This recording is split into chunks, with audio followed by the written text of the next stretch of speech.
Good morning and welcome to our third Starter for 10. My name is Jill Hawkins and I'm joined here on the chairs this morning by Pete. Morning, Pete. Good morning. Pete's joining us from the Gathering Church in Leatherhead. And Steve, you're our online pastor this morning. Yes, I am. So I'm going to be chatting with whoever's joining us in that other way. So get in touch with Steve from home, get into the chat and get communicating with us. A reminder of why we're doing this. The Starter for 10 is really reaching out to our local community, Bookham, Leatherhead, Effingham, Fetcham, and encouraging us just to reflect on our week. What is God saying to us? And also, it's a bit of an introduction. Should you want to join us at 10:30 for our service, it's going to just give you a flavour of the theme. So let's, the other thing is I'm joined by Kat, Mike, Larry and Harry in our band this morning. And looking forward to hearing from them in a minute. But I want to just set a question for you that you can think about as we listen to Kat and the band. And the question is, how did where you grew up or where you live now, how is it affecting you as a person? So where you grew up or where you live now, how is it affecting you as a person? Have a think about that while Kat is bringing her song. You're going to introduce it for us, Kat, and explain why you've chosen it, aren't you? Take it away. I am. So the song that I've chosen today is one that I really just personally love. It's called Kingdom of God by a great guy in the States called John Guerra. You should check him out. He'll do it much better than me. I think to me this song speaks of longing. We know that this world is not as it should be, and we are longing for something better. And God's kind of kingdom, the kingdom of God, or the family of God, is full of unlikely people. And the chorus is, "Blessed are the poor who have nothing to own. Blessed are the mourners who are crying alone. Blessed are the guilty who have nowhere to go." Because actually they do. They have a home in the kingdom and the heart of God. And so it's just why I love it. So we'll play it for you now.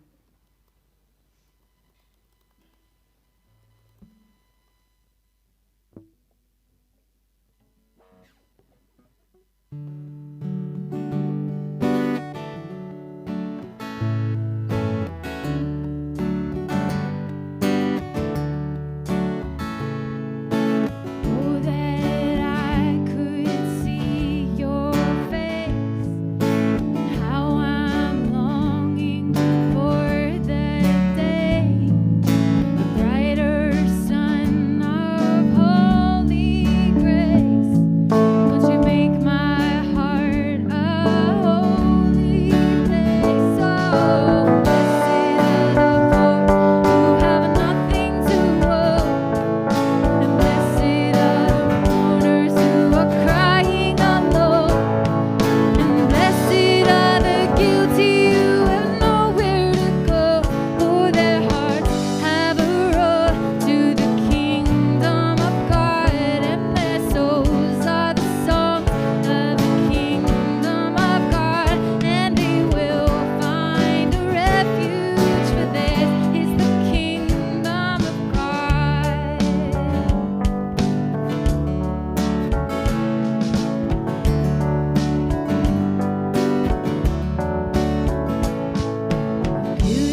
Oh, guys, thank you so much.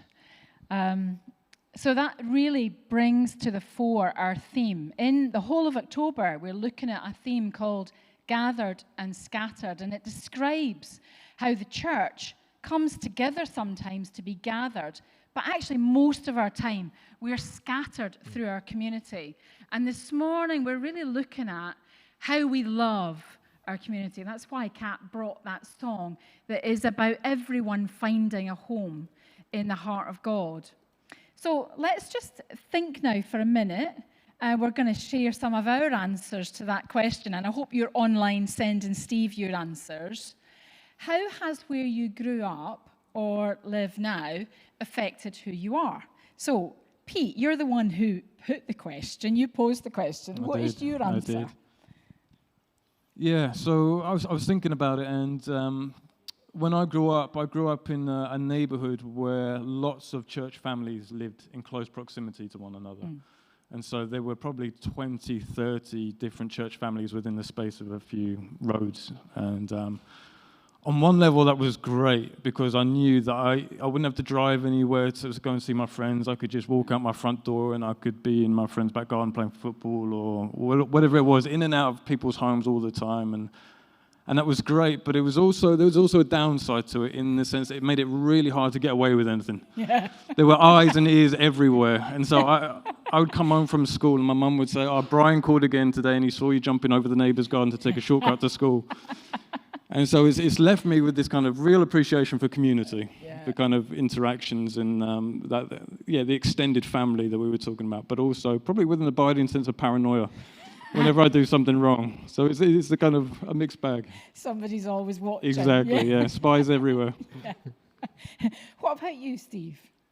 Yeah, I've thought about this question, and mine went back to a place called Cosham, where I grew up, and at the end of our road there was a creek, kind of like a railway line, and a creek, a little area where kids gathered and congregated. And so after school, I get on my chopper bike, I tear down there, and just hang out for hours actually after school.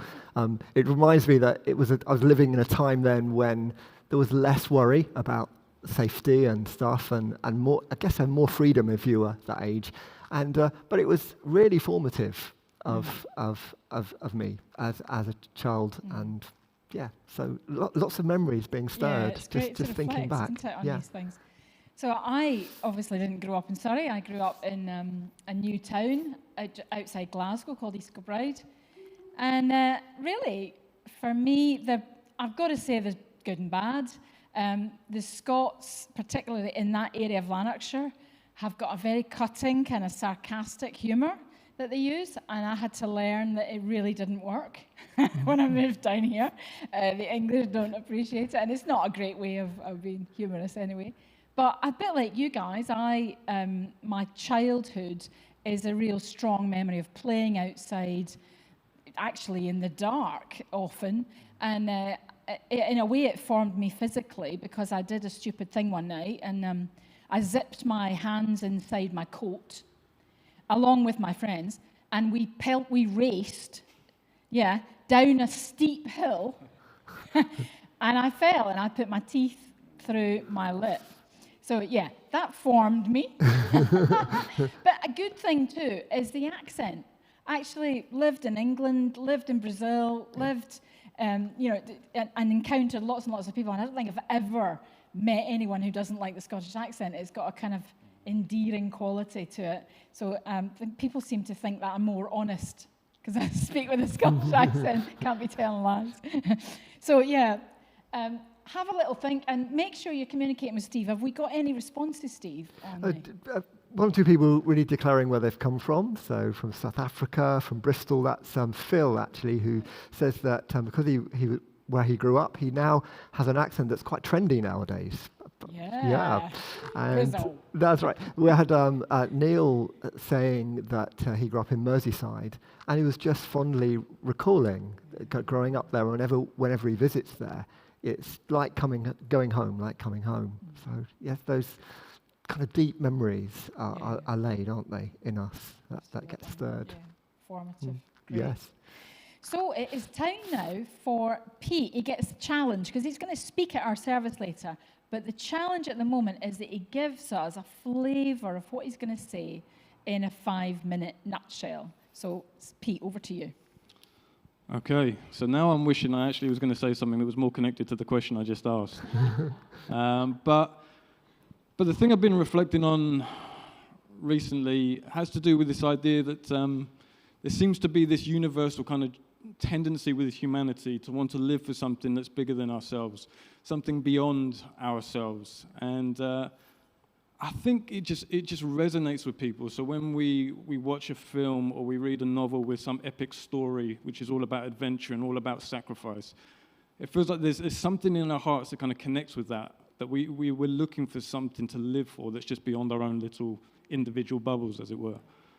And I think part of the issue is that in wider society, for whatever reason, number of reasons, there seems to have been a loss of these kind of big stories that bring a sense of coherence and meaning and purpose to our lives. And when that gets lost, when there's a kind of a fragmentation of that, then I think cheap alternatives oftentimes kick in to replace that. So we are advertisers try to convince us that the next big thing will fill that void.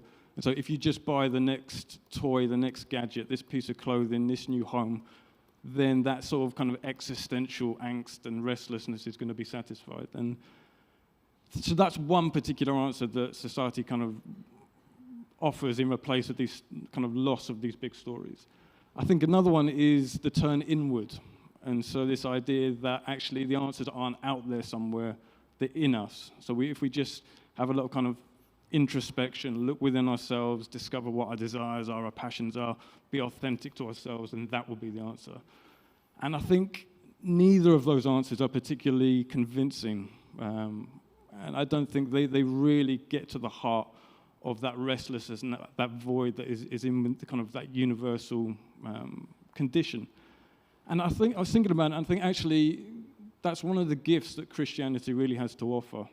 This story, this big narrative that brings a sense of purpose and a sense of meaning and coherence and integrity to our lives. And because from the very beginning, the Garden of Eden with Adam and Eve, the call of Abraham, the people of Israel, through to the church, the primary way that God's always worked out his plans and purposes in the world is through partnership with human beings.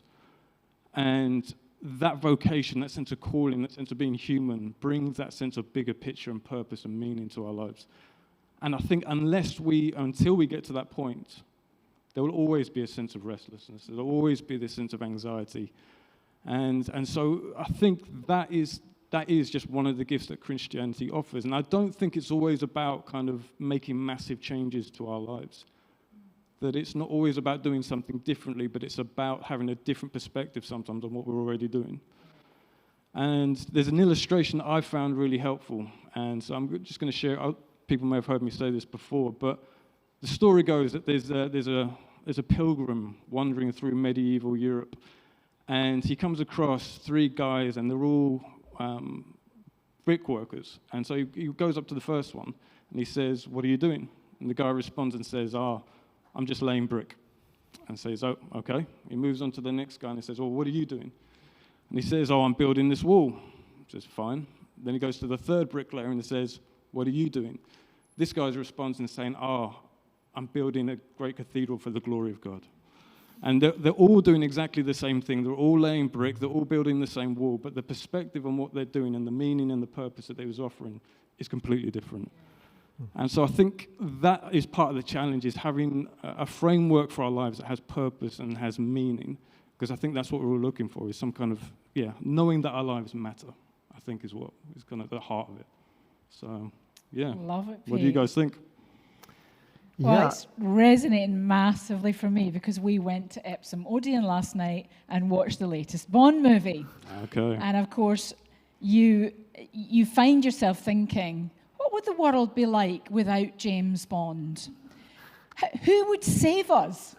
You know, who would save us from these evil, menacing characters that they don't just want to, wipe out a race or a few people, but in these films it's epic, isn't it? It's cosmic. Yeah. And it does make you, he's not a normal human, is he? The way they present him, he can drive at tremendous pace and be super cool, and he, and I even thought, oh, what am I doing? And it is exactly that. I'm not just building a wall. The way I live my life is towards the cathedral. Yeah. And it's crucial that we all see our part and not think we have to be a James Bond in order to cooperate with God and as he saves the world, really, Absolutely. Isn't it? Yeah. What about you, Steve? What do you think? Yeah, very, very similar. I'm really struck by just the power of the big story, that big narrative, that it... to give meaning to our lives and the things that we do. We were into this morning as a few of us gathering for a little time of worship at 8 o'clock in the building, and we followed a kind of pattern of prayer that really brought into view God's great story, his constant coming after us and wanting to lead us to something great and glorious. And actually it did us all so much good to put our lives in that context. It's very powerful. Mm-hmm. Yeah. Anything else from our online guys? Or? Yeah, so there's adulation for chopper bikes. Admiration of the Scottish accent is being echoed. And but also a really good response to what you've just brought, Pete, so clearly, particularly that kind of restlessness, that searching for meaning, which we find all around us, and just a reminder that we've got something really good to share with others, haven't we? To tell and live that story. Yeah. Great, thank you, Pete. That is, I think, a brilliant taster for what we're going to be diving into at our service at 20 to 11. So thank you very much for joining us. It's been really good to have you. It's been good to be here. You can connect with us on the Bookham Baptist Church Facebook page. You can have a look on our website. You can actually come to the building. So if you're local, you can jump in a car and be here for 20 to 11, or you can stay online and watch the service. So thank you very much for joining us. Take care. Bye.